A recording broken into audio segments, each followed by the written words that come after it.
Bismillahirrahmanirrahim. Assalamualaikum warahmatullahi wabarakatuh. Di sini perkenalkan terlebih dahulu, nama saya Muhammad Iskandar dengan NIM 2130502091 dari Prodi Bimbingan Penyuluhan Islam, Fakultas Dakwah dan Komunikasi. Di sini saya akan menjelaskan yang pertama, kita menjelaskan tentang proses perkembangan pola pikir manusia.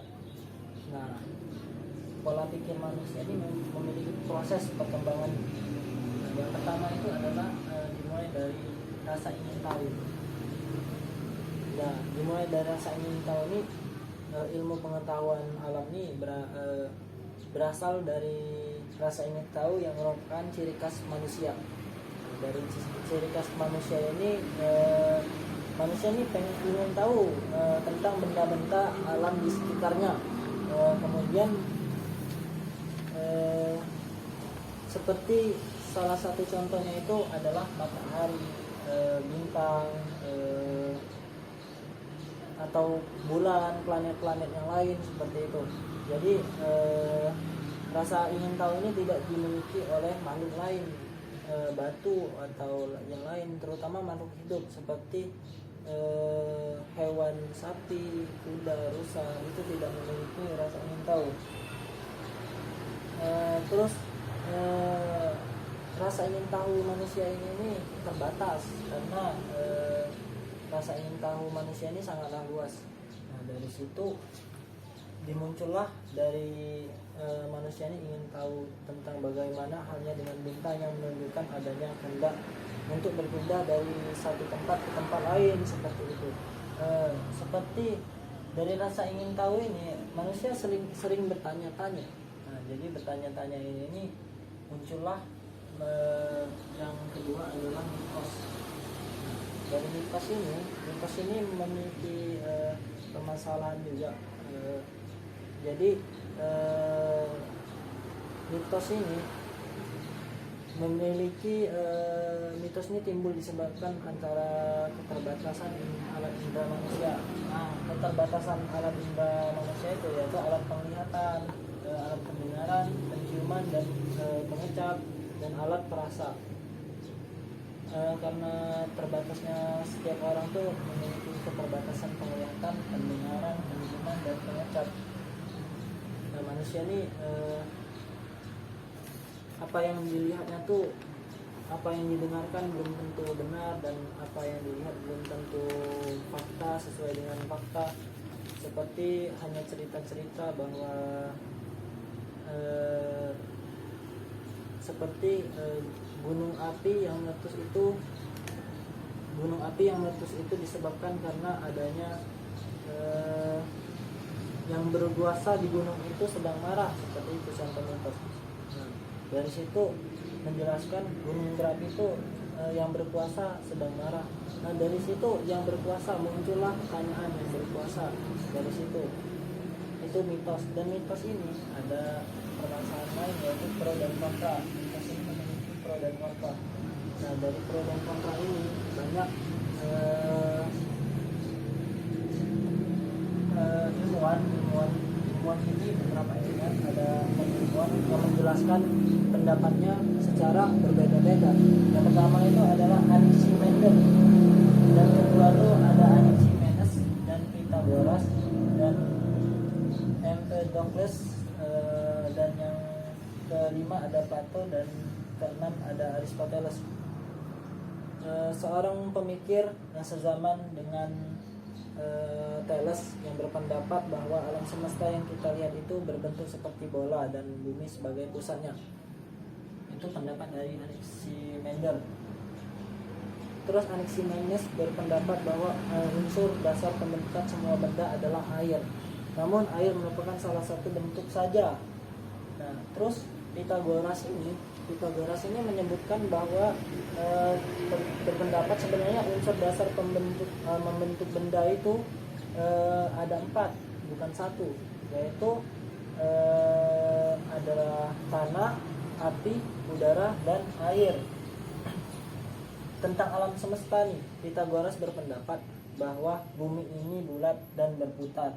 diulangin lagi, Pythagoras berpendapat berpendapat bahwa bumi ini bulat dan berputar. Karena berputar, tampak seolah-olah alam ini berputar mengelilingi bumi.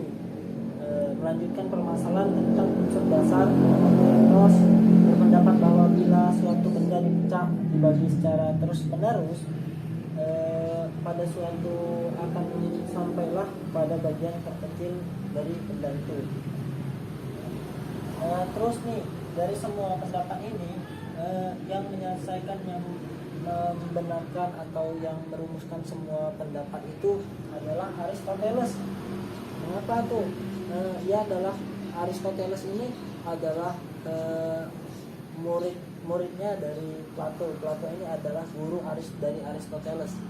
Diulangi lagi, Plato ini adalah guru dari Aristoteles.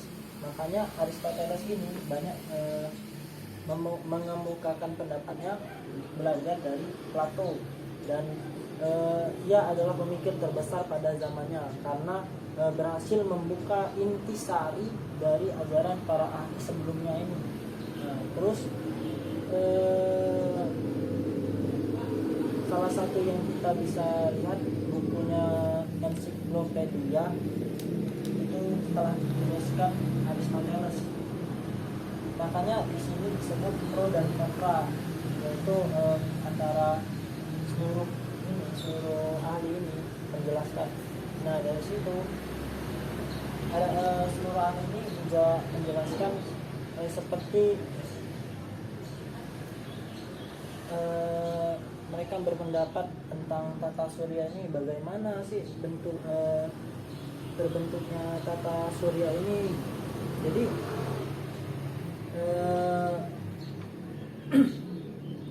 sekitar 450 tahun setelah Aristoteles adalah Ptolemus mengemukakan pendapatnya yang patut dicatat bahwa bumi adalah pusat dari jagat raya.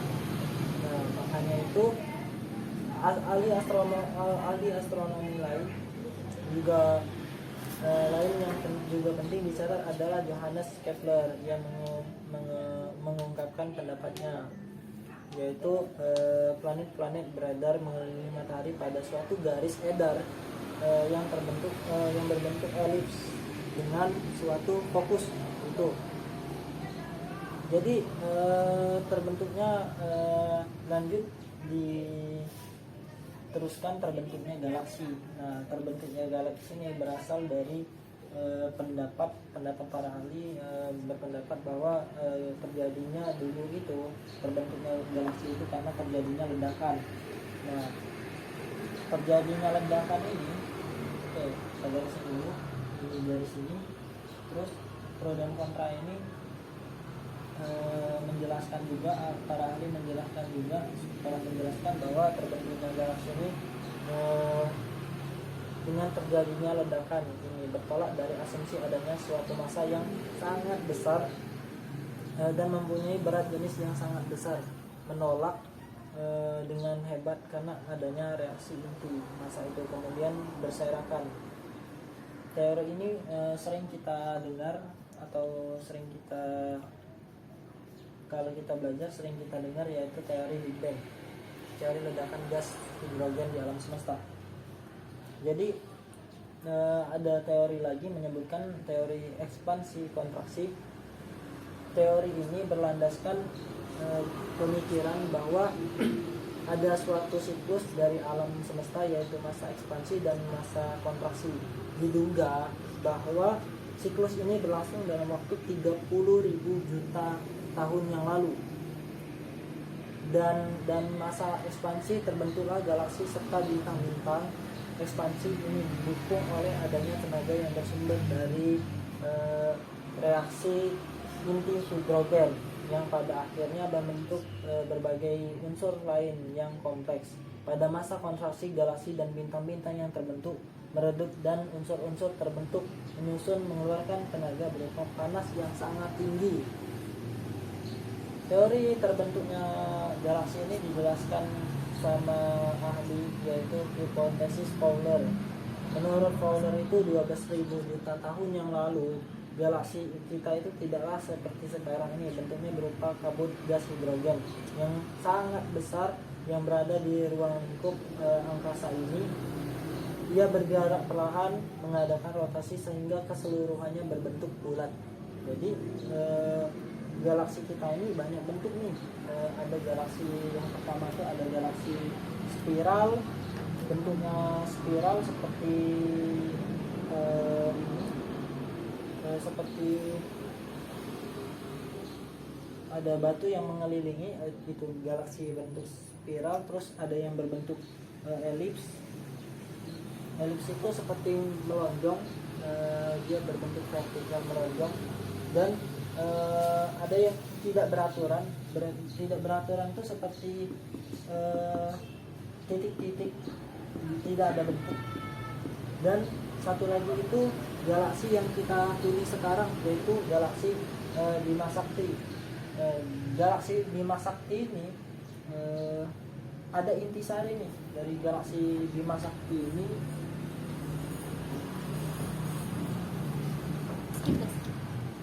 Galaksi Bima Sakti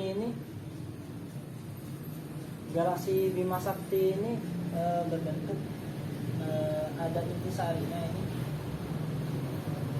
Jadi di inti ini adalah matahari sebagai induk dari galaksi Bima Sakti yang dikelilingi oleh planet-planet lain. Bentuknya seperti spiral. Tetangga terdekat dari Bima Sakti adalah galaksi Andromeda yang berbentuk spiral juga. Itu lebih jauhnya sekitar 780.000 tahun cahaya. Galaksi Bima Sakti ini dikelilingi oleh planet-planet, yaitu seperti Bumi, ada juga planet bulan. Terus juga di sini ada seperti planet Saturnus, Mars, Jupiter yang mengelilingi planet ini. Oke, yang selanjutnya akan kita bahas pada bagian kedua.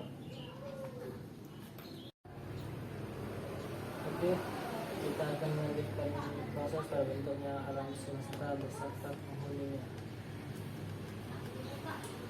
Jadi alam semesta ini proses terbentuknya itu dari ada, kembali lagi kita mengingat lagi, ada dua proses terjadinya terbentuknya alam semesta itu. Ada proses yaitu teori dentuman atau teori ledakan. Jadi teori dentuman ini mengatakan bahwa adanya suatu massa yang sangat besar di jagat raya ini dan mempunyai berat jenis yang sangat besar, yaitu hidrogen. Nah, meledak dengan hebat yang mengakibatkan seluruh pecahan-pecahannya itu membentuk galaksi. Nah, dari situlah terbentuknya alam semesta. Kemudian dari situ juga kita mengetahui mengapa terbentuknya galaksi ini, karena adanya ledakan yang sangat besar tadi. Itu menurut penjelasan dari teori ledakan dentuman yang besar. Nah, menurut teori ekspansi dan kontraksi itu menjelaskan diambil berdasarkan adanya suatu siklus dari alam semesta yang masa ekspansif dan masa kontraksinya dalam jangka waktu 30.000 juta tahun yang lalu. Dalam ekspansi itu tersebut didukung oleh adanya tenaga yang bersumber dari reaksi inti hidrogen yang pada akhirnya membentuk bersumber dari reaksi inti hidrogen yang akhirnya membentuk berbagai unsur lain yang kompleks. Kemudian terjadinya galaksi ini.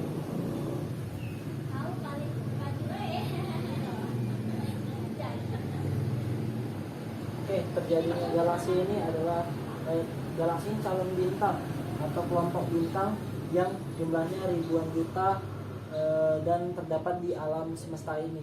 Menurut Fowler itu kira-kira 12.000 juta tahun yang lalu galaksi di alam semesta ini yang jumlahnya ribuan tidaklah seperti galaksi pada yang ada pada saat ini. Terus kita ingat kembali macam-macam galaksi itu ada yang berbentuk spiral, ada yang bentuknya spiral, terus ada yang berbentuk elips. Spiral itu kayak lingkaran gitu. Terus ada yang berbentuk elips seperti melon gitu. Ada yang berbentuknya tidak beraturan. Terus ada yang ya macam-macam bentuk galaksi itu sih.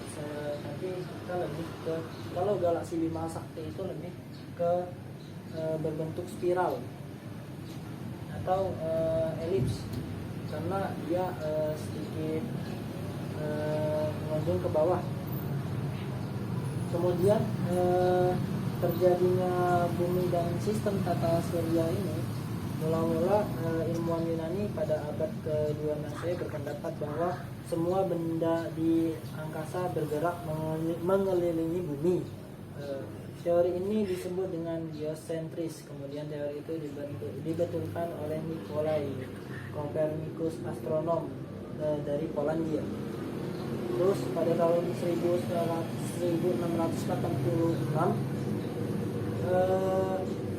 Isaac Newton, ilmuwan yang terkenal dengan teori gravitasinya, menjelaskan bahwa bumi dan planet-planetnya itu mengorbit karena prinsip gravitasi. Oke, pada tahun 1755 dalam bukunya Alexander Immanuel Kant menjelaskan bahwa sejarah umum dan teori tentang tata surya berdasarkan hukum Newton. Proses-proses terjadinya selalu menurut hukum alam. Pemulaan prosesnya adalah di angkasa raya terdapat suatu ruang yang berisi macam-macam gas atau kabut yang kita kenal. Gas yang besar menarik gas yang kecil sehingga terbentuklah kabut yang besar. Ini umpamanya gas, terus umpamanya gas yang kecil. Mereka ini saling, gas yang besar ini saling tarik menarik pada gas yang kecil. Jadi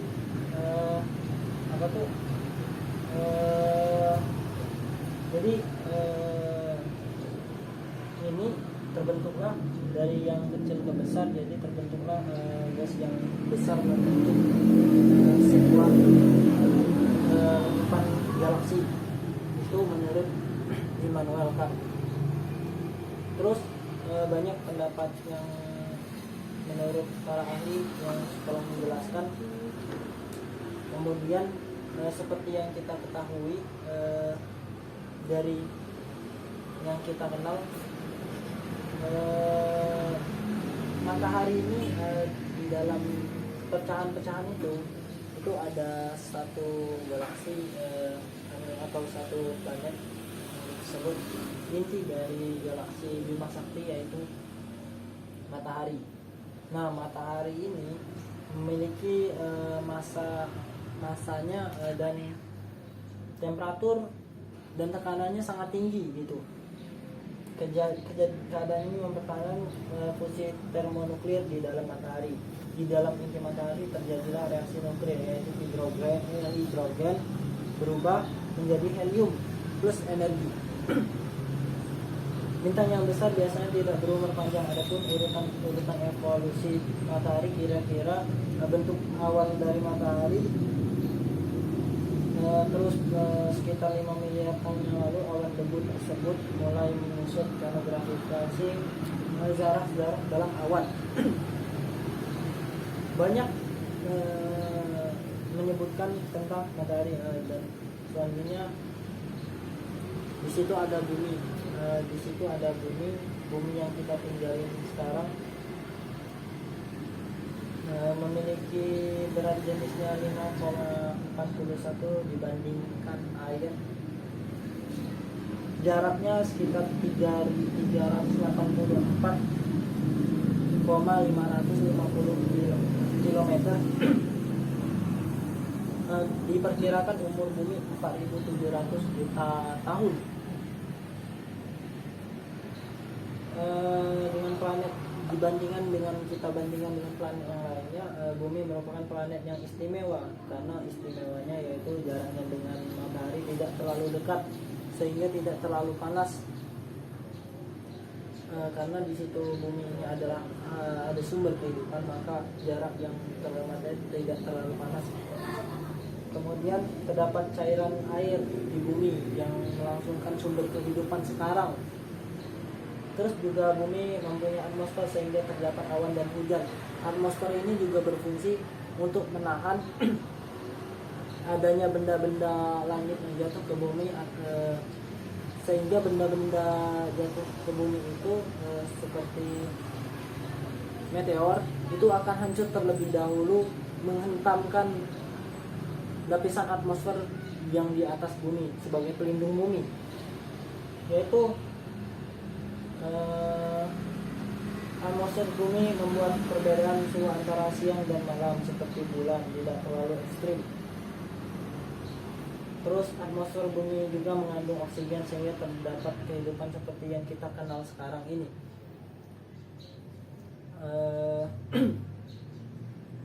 Medan magnet bumi dapat menangkap zarah yang merusak elektron yang berasal dari matahari dan angkasa luar, sehingga zarah tersebut terkumpul dalam zona yang disebut sabuk Van Allen. Itulah mengapa betapa pentingnya bumi itu. Kenapa bumi ini adalah planet yang istimewa, karena dia pun salah satunya memiliki atmosfer yang berfungsi untuk melindungi bumi dari benda-benda dari luar angkasa, terutama dari benda angkasa. Kemudian ada nih bulan.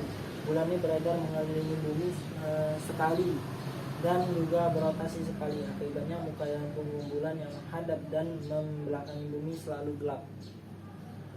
Itulah mengapa bulan itu selalu ada di malam hari. Terkadang seringan ada di malam hari, siang pun ada. Akibatnya muka dan punggung bulan yang menghadap dan membelakangi bumi selalu tetap dalam posisi pada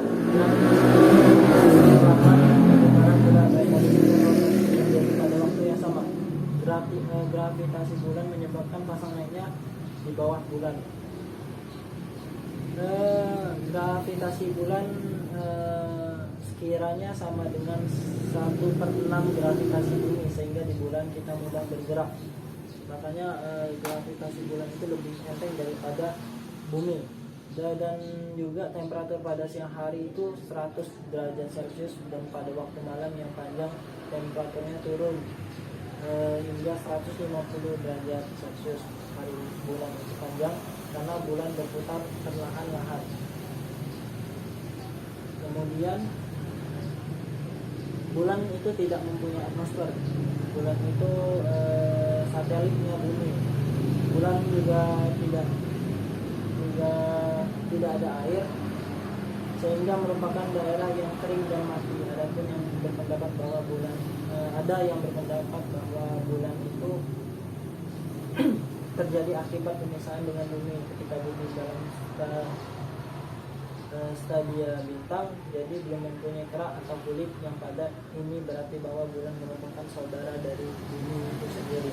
Dengan kata lain, Salena adalah saudara Gea. Pendapat lain menyebutkan bahwa berdasarkan ilmu geologi, bulan terpisah dari bumi ketika bumi mempunyai kerak mendingin dan padat di sini, atau dengan kata lain adalah Selena adalah anak Gea. Jadi bulan terdiri atas bahan-bahan kerak bumi yang terlepas menjadi bulan itu terletak di sekitar Pasifik. Akibat terlepasnya kerak bumi tersebut timbullah ketegangan pada bumi, sehingga terjadi peristiwa benua Asia ditarik ke timur, benua Amerika ditarik ke barat, dan yang kita lihat sekarang peta dunia banyak berubah seiring berjalannya tahun, waktu ke waktu. Semua bentuk di bumi ini kalau kita perhatikan di dalam maps selalu berubah pada posisinya yang pada saat ini hingga ke depan nanti. Itulah penjelasan dari saya tentang proses terbentuknya alam semesta beserta penghuninya, kemudian menjelaskan tentang proses perkembangan pola pikir manusia. Terima kasih. Wassalamualaikum warahmatullahi wabarakatuh.